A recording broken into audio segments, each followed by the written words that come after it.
wabarakatuh. Kami di sini untuk membahas podcast tentang Bandung Lautan Api. Perkenalkan, nama saya Putri Aulia. Saya Cayurin Sadiandarani. Saya Nursyifa. Saya Gusti Pasya. Saya Lik Fadiano. Saya Hasan Ciliwari. Selamat menyaksikan. Cip, aku mau nanya nih, penyebab peristiwa Bandung Lautan Api itu apa sih emang? Jadi 23 Maret tahun 1946 Indonesia kan baru aja merdeka ya. Tapi keadaan belum tenang karena Belanda yang sebelumnya udah cabut malah balik lagi bareng sekutu buat menguasain Indonesia. Nah, di Bandung mereka ngasih ultimatum ke para pejuang dan warga Bandung. Mereka bilang gini, kalian harus tinggalin Bandung Selatan dan kasih kota ini ke kita. Gila gak? Gila banget. Orang-orang Bandung waktu itu ya nggak mau dong, masa kota mereka dikasih gitu aja. Jadi akhirnya ini para pejuang Bandung ini merapat untuk menyusunkan strategi untuk lawan si penjajah ini nih di kota Bandung. Terus mereka pikir, ini daripada kota diambil tangan musuh, jadi dibakar baik ini kota sampai hancur. Terus ini apa ya? Mereka ini benar-benar melakukan membakar massal di dalam kota ini sampai benar-benar hangus. Jadi biar apa? Biar si Belanda ini gak dapat apa-apa di kota Bandung ini. Nah, pada puncaknya tanggal 23 Maret tahun 1946 rencana mulai berjalan. Warga Bandung diminta untuk mengungsi ke daerah-daerah sekitar seperti Garut, Tasik maupun Lembang. Terus habis itu para pejuang itu mulai langsung action dan mereka mulai bakar rumah, gedung-gedung penting, terus seperti kayak kantor sampai fasilitas vital lainnya. Terus malam itu Bandung benar-benar berubah jadi lautan api. Dari kejauhan langit Bandung sudah kelihatan merah menyala. Di kekacauan itu ada pejuang bernama Mohatta yang bikin aksi heroik. Dia meledaki gudang amunisi tersebut sehingga tragisnya Mohatta ikut gugur dalam gudang tersebut dan membuat Belanda semakin kesulitan.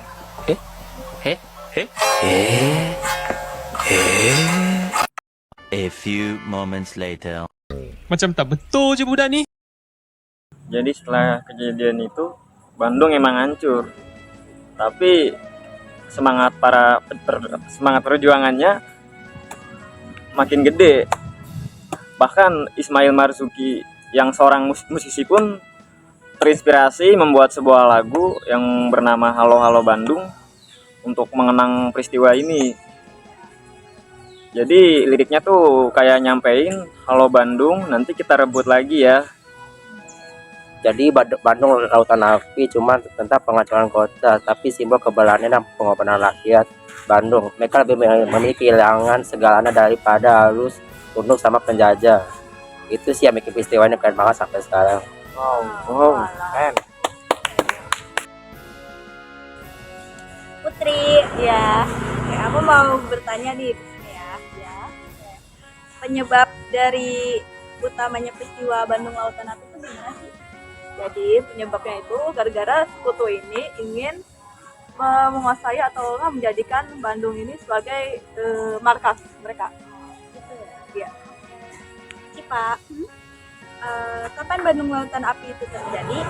Peristiwa ini terjadi tanggal 23 Maret sampai 24 Maret tahun 1946. Jadi siapa tokoh utama dalam peristiwa ini? Tokohnya itu Motoa dan Nalamdan. Oh alah, jadi ada. Gusti, gue ingin nanya nih, tujuan rakyat membakar Bandung itu apa? Agar sekutu Bandung tidak menggunakan Bandung sebagai markas.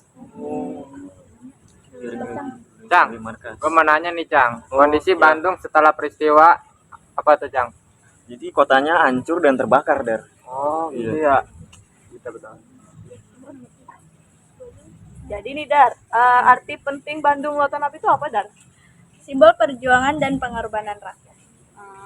Gue mau nanya deh. Tadi kan ada Motoha ya, pokoknya. Peran Motoha tuh dalam peristiwa ini tuh apa ya? Memimpin pembakaran gudang amunisi. Baik. Mandar, Ya. motivasi rakyat membumi hanguskan Bandung itu apa sih? Motivasinya adalah cinta tanah air dan mempertahankan kemerdekaan. Cang, pelajaran dari Bandung Lautan Api itu gimana? Pentingnya persatuan dan pengorbanan demi bangsa. Oh gitu. Iya. Sekian dari kami. Wassalamualaikum warahmatullahi wabarakatuh. Bye. Di sebuah ruangan yang cukup kecil, Jenderal Nasution dan beberapa orang sedang mengadakan musyawarah nasib sebuah kota tua yang sedang berada di ujung tanduk. Saat itu adalah masa pasca kemerdekaan Indonesia. Pemerintah Indonesia yang telah terbentuk saat itu sedang membenahi urusan administratif pemerintahan di berbagai wilayah negaranya. Namun seiring dengan berjalannya pemerintahan dari suatu negara yang baru saja merdeka, tidak lepas pula dari berbagai tekanan negara-negara lainnya yang lebih kuat. Tekanan-tekanan yang diterima Indonesia dari negara lain pasca kemerdekaan seringkali menghasilkan konflik yang menghantarkan kepada peristiwa-peristiwa bersejarah di berbagai wilayah Indonesia. Salah satu peristiwa itu terjadi di Pulau Jawa di salah satu kota besar di Indonesia, yaitu Bandung, yang dimana terjadi konflik antara pasukan negara sekutu dan rakyat Indonesia yang melahirkan peristiwa bersejarah yang diberi nama Bandung Lautan Api.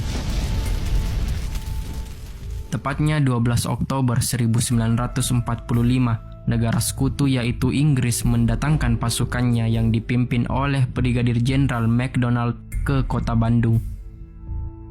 Saat itu, MacDonald mewakili negaranya menyampaikan beberapa tuntutan kepada pemerintah Indonesia, yaitu seluruh senjata rampasan rakyat Indonesia agar diserahkan kepada negara sekutu, dan tuntutan lainnya yaitu pembebasan tawanan perang Eropa.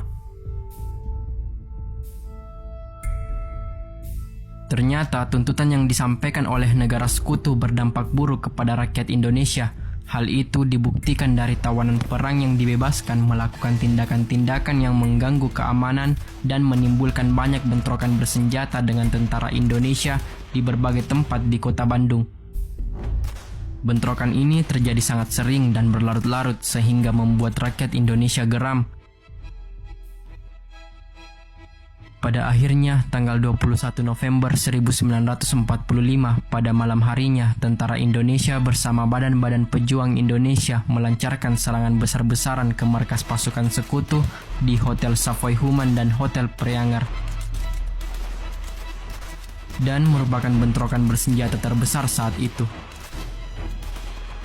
3 hari kemudian pasca penyerangan tanggal 24 November 1945, MacDonald membalas serangan tersebut dengan mengeluarkan ultimatum kepada Gubernur Jawa Barat saat itu, memerintahkan agar wilayah Bandung bagian utara disterilkan dari pasukan bersenjata.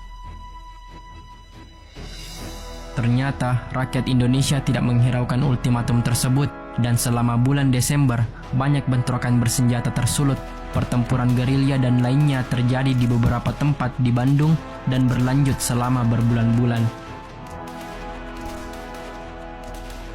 Pada akhirnya, karena pasukan sekutu kewalahan dan gagal menyelesaikan konflik yang berlarut-larut, membuat posisi pasukan sekutu terdesak.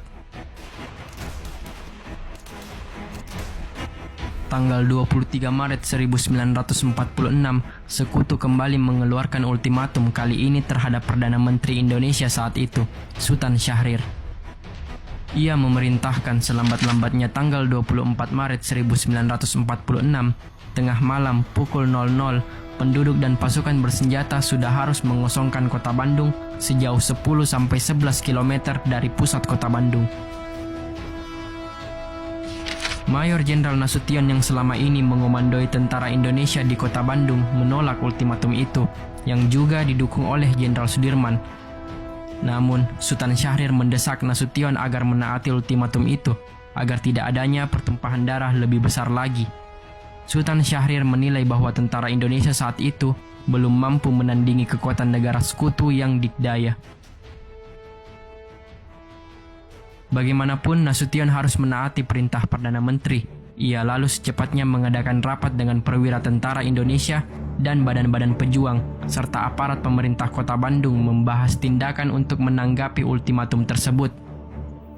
Pada akhirnya rapat itu menghasilkan satu kesepakatan agar Kota Bandung tidak bisa digunakan untuk kepentingan pasukan sekutu, maka Kota Bandung akan dibumi hanguskan. Bumi hangus diusulkan oleh Nasution karena sebelumnya Nasution sudah tahu bahwa tujuan utama pasukan sekutu datang ke Bandung ialah untuk membantu Nica atau Belanda membangun markas di Bandung. Kota Bandung merupakan wilayah strategis karena berada di tengah-tengah Pulau Jawa dekat dengan ibu kota Jakarta dan kota besar lainnya. Juga merupakan benteng alami karena dikelilingi oleh gunung-gunung tinggi. Maka dari itu, sewaktu-waktu dapat mengancam kemerdekaan Indonesia. 23 Maret 1946, mulailah pengevakuasian penduduk dan disinilah rangkaian peristiwa itu terjadi. Operasi Bumi Hangus direncanakan dimulai dini hari pukul 00, akan tetapi pukul 21 atau 9 malam, Bank Rakyat ternyata sudah dilahap api besar.